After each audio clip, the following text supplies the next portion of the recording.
Son las 5:25, una hora menos en Canarias. Ya han escuchado a Manu Marlasca y a Luis Rendueles sentados en Madrid, con el piriforme en su sitio, ¿verdad? Eso espero. Manu seguro que lo conoce, porque alguien que trabaja como él trabaja su cuerpo, seguro que tiene controlados todos y cada uno de sus músculos. No, mucho menos. ¿Me equivoco, no? Solo cuando duelen, que a veces te duelen cosas que no sabías que existían. Pero pues a veces duele el piriforme. Sobre todo con la edad, con ya los que tenemos una edad. Sí, es que eres muy mayor ya, Manu, sí, es muy mayor. Bueno, varios oyentes se han interesado por el caso que hoy van a contarnos Luis y Manu, que es una historia terrible, de verdad, protagonizada por un esquizofrénico, un pobre hombre, podemos decir, y 6 policías de Cartagena que ahora están en prisión acusados de la muerte de ese ciudadano, ¿no?, de ese vecino. Empecemos hablando del malparado protagonista de esta historia, de la víctima. ¿Quién era ese pobre hombre? ¿Quién era Diego Pérez Tomás? Pues Diego tenía 43 años cuando murió, el pasado mes de marzo, en la madrugada del 11 de marzo. Era un vecino de las 600, que es una barriada bastante complicada de Cartagena, y es un tipo al que se le había diagnosticado esquizofrenia, una enfermedad que se complicaba porque además él tomaba cocaína. Vivía de una pensión, de una pequeña pensión, y no era un delincuente, no era ni mucho menos un delincuente, encajaba más bien pues en el perfil, en la figura del loco o del tonto del pueblo, ¿no? Bueno, y ese, para aclararnos rápidamente, ese loco del pueblo, como más o menos era conocido, como decís, desaparece de su casa el pasado 11 de marzo. Así fue. Unos vecinos cruzaron frente a la casa de él esa madrugada a las 6 de la mañana y vieron que tenía la puerta abierta y las luces de casa encendidas. Avisaron esos vecinos entonces a la familia de Diego y fue la familia la que denunció la desaparición a la Policía Nacional. Y horas antes de esa desaparición, Diego andaba metido ya en jaleos, en problemas. ¿En problemas? ¿Qué tipo de problemas? Bueno, pues a las 21:28 exactamente del 10 de marzo, Diego llama al 091 y habla en estos términos. Vamos a leer la transcripción de la llamada exactamente. Estoy aquí, que me quieren pegar 2 tiros y estoy aquí en mi casa encerrado. El operador de la sala del 091 le pregunta que quién le quiere pegar 2 tiros y le pregunta el domicilio.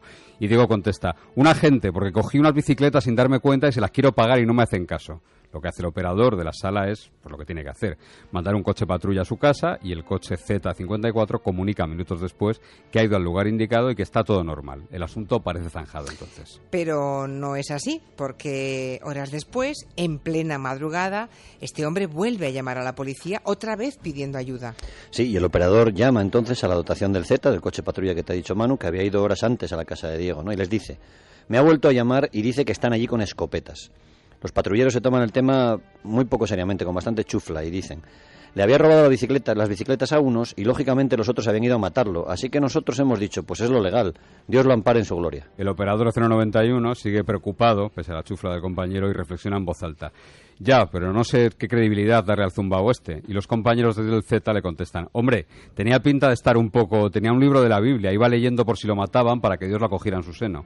Minutos después, los agentes del coche patrulla comunican a la sala del 091 que han estado con Diego y le han dicho que se tranquilice. Bien, y esa llamada de Diego es lo último que se sabe de él hasta que 15 días después aparece su cuerpo en la playa de Calacortina.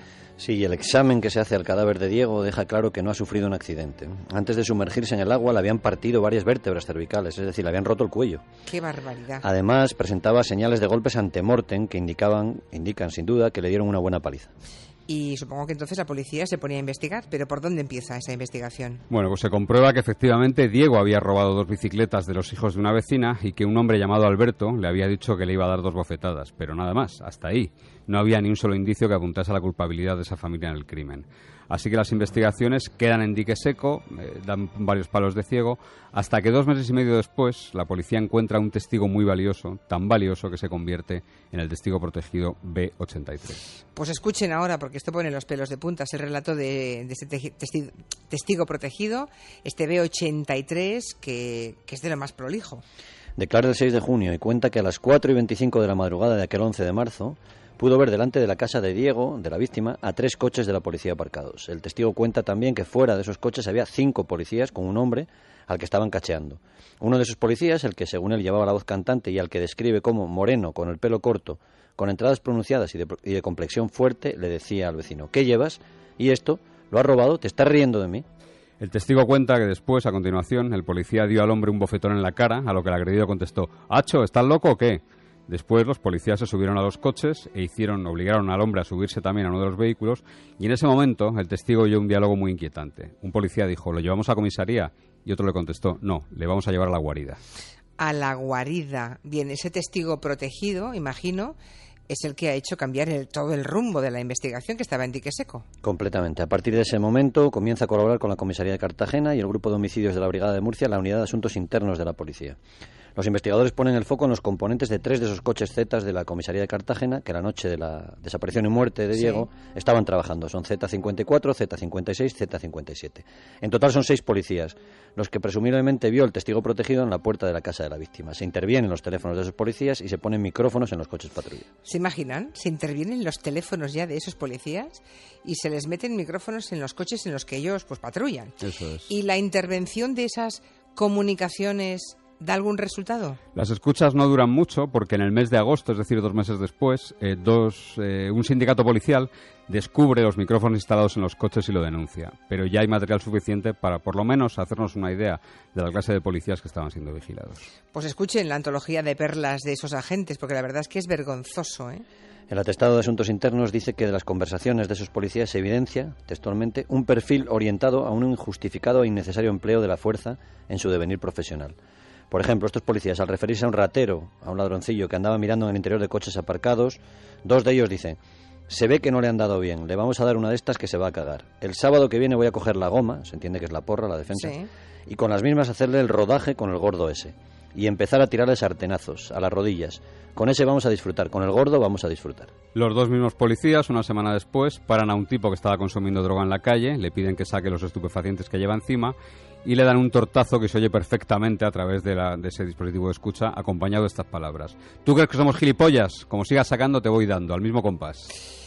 Pues aquí semana a semana destacamos y agradecemos muy a menudo el trabajo de muchísimos policías. Por eso supongo que el comportamiento de estos otros policías debe indignar aún más y entiendo que debe indignar muy especialmente a sus compañeros. Sí, preparando ese territorio negro hemos hablado con varios ceteros, con la gente que trabaja en seguridad ciudadana, que hacen el mismo trabajo que esta gente, que estos policías de Cartagena, y estaban muy cabreados. Se les llaman matones de 3 al cuarto, mafiosos de barrio, macarras. Auténticos macarras, desde Eso luego. era lo que decían los calificativos para Ya, los ya, ya, compañeros. Aunque defienden aún su presunción de inocencia en lo que respecta a la muerte del vecino de Cartagena. Pero debe haber motivos suficientes para que estén ya en prisión, ¿no? Bueno, pues el está claro. atestado de la policía, que insisto, han hecho la comisaría de Cartagena, el grupo de homicidios de Murcia de Asuntos Internos, es decir, los propios compañeros de esos policías, recogen hasta 25 indicios. Las cámaras de seguridad, por ejemplo, sitúan a los sospechosos en casa de Diego y en el lugar desde el que presuntamente este hombre fue arrojado al mar. Además, las posiciones de sus teléfonos también los colocan en los escenarios clave de todo esto.